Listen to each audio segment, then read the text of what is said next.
Here we go, it's Oscar time, and you know what that means? It's the end of 2015 as a movie year for me. My movie year is from the Oscars from last year to the Oscars to this year. All the movies that get released in there really do feel like they were released last year, because that, I mean, it's the truth that a lot of films in January and February don't really count for anything except for Deadpool. That was complete exception. So, we have my top 10. I know it's very, very late, but I might as well do one.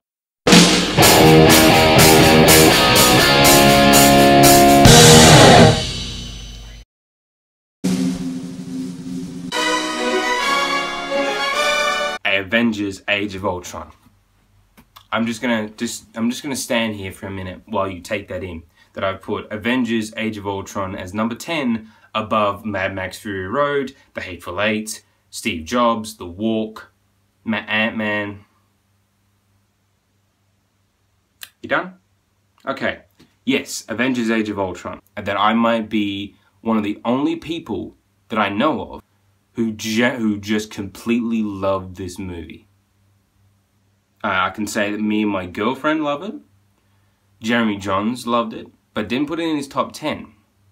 So, I don't know, I feel a little lonely because of that. But to be honest, I sat there and watched Avengers: Age of Ultron.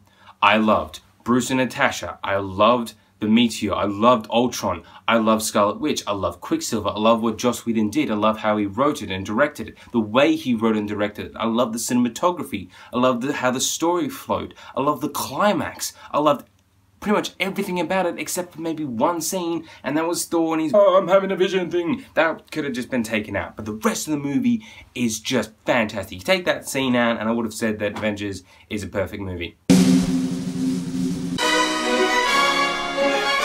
Bridge of Spies. Now this was something that really did surprise me. I mean, I knew it was Steven Spielberg, I knew it was Tom Hanks, and I really wanted to see it. And then when I watched it, I thought, wow, that's actually better than what I expected. I've ended up watching it on a plane. But, damn was it still good. Damn. This is an adult's movie. You can't take kids to go see this, but this is just an enjoyable, thorough, and intelligent experience. This is intelligent cinema. This is something that doesn't need, you know, big action scenes and explosions and fights and guns and all this kind of stuff. No, Bridge of Spies can just be pretty much 90% dialogue and interviews and Tom Hanks being kind of funny but also dramatic at the same time. And it just worked. It's Steven Spielberg. He makes great movies, and it has that humanism about him, which I was so thankful to see. I was so thankful to think, Steven Spielberg he's like, what, nearly 80 years old. He's still making great movies. I was like, this is fantastic. This is just a great movie, just straight up, great movie.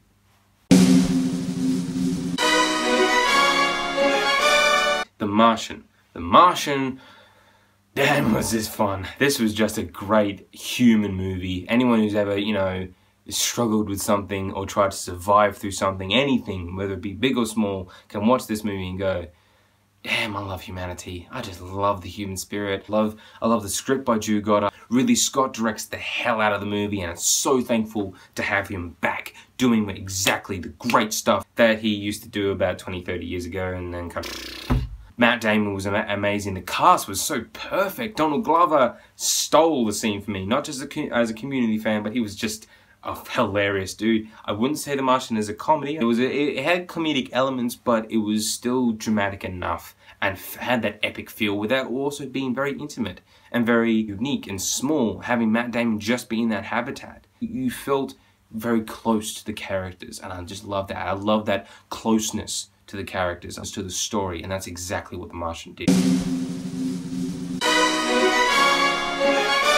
And Spotlight. Now, I've already made my review for this. This is no movie that you can sit and have fun watching at all. You watch this movie and you're just gonna go, okay, I've seen The Martian and I love humanity, but now I've seen Spotlight, I kinda hate humanity now. Anomalisa. Now, this movie, everyone should go to see. I've already made my review about it again. Everyone should go and see Anomalisa. It deserves it. It's an original, incredible experience, and it warmed my heart. It made me cry so many times. It's so detailed and intricate and beautiful. It's a beautiful film that really isn't getting enough recognition in terms of commercial success. Critics rave on about it, but people just don't know what it is. That breaks my heart even more than what happens in the movie. I'm just thinking, why are people not going to go see great movies like Anomalisa?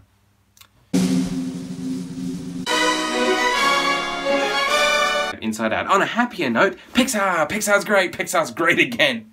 Yes.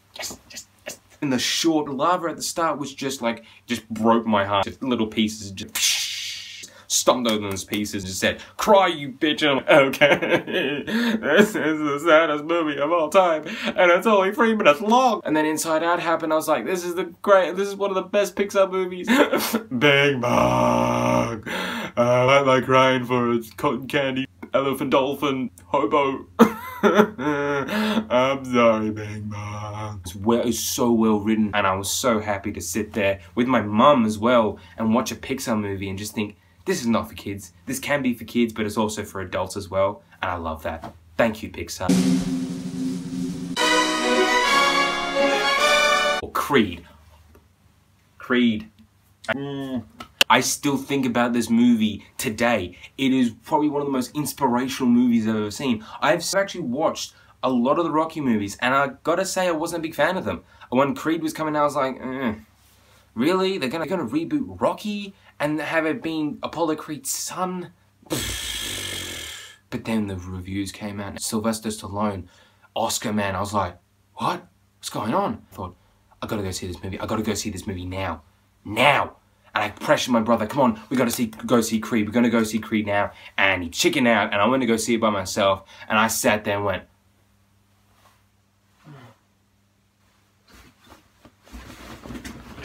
oh, yes, yes, yes, yes. Oh, yes. Oh, yes.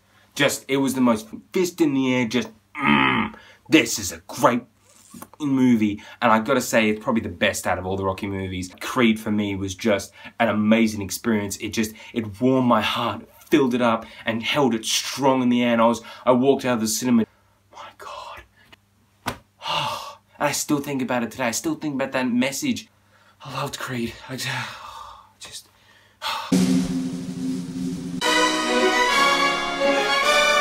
Room. Now this is a very depressing movie. It's like Anomalisa in its intricacies and its delicacies. In the script is so amazing to think about this kid, you know, spending his entire life in a shed and not knowing the entire world around him and believing everything he can touch is real and everything else is magic. And thinking that the sky is out of space, not knowing why the sky is blue, not knowing basic human things, and to see him struggle with that sort of thing in Room. And his mum struggling with it as well. Brie Larson.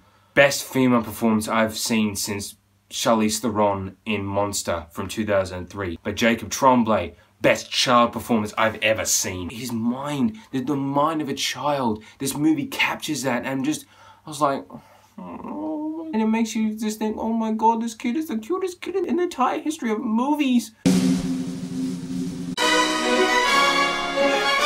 The Revenant.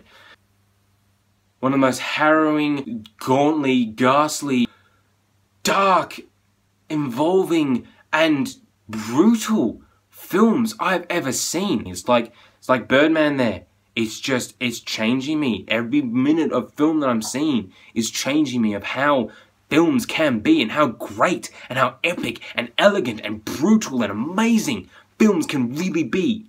That they don't have to be sequels, reboots, and remakes. That they can take a loose, weird story and then still make it its own and still make it original and still, you know, tell a great multiracial story. Alejandro Gonzalez and Inarritu working with Emmanuel Lubezki, Chivo, just best director, cinematographer combo I've ever seen. Leonardo DiCaprio, this is his best performance I've ever seen since The Aviator. Tom Hardy was amazing as well. The entire cast, you know, was struggled through all this crap, but The Revenant still pulled through and was just absolutely incredible and one of the most influential experiences of movies I've had since Birdman.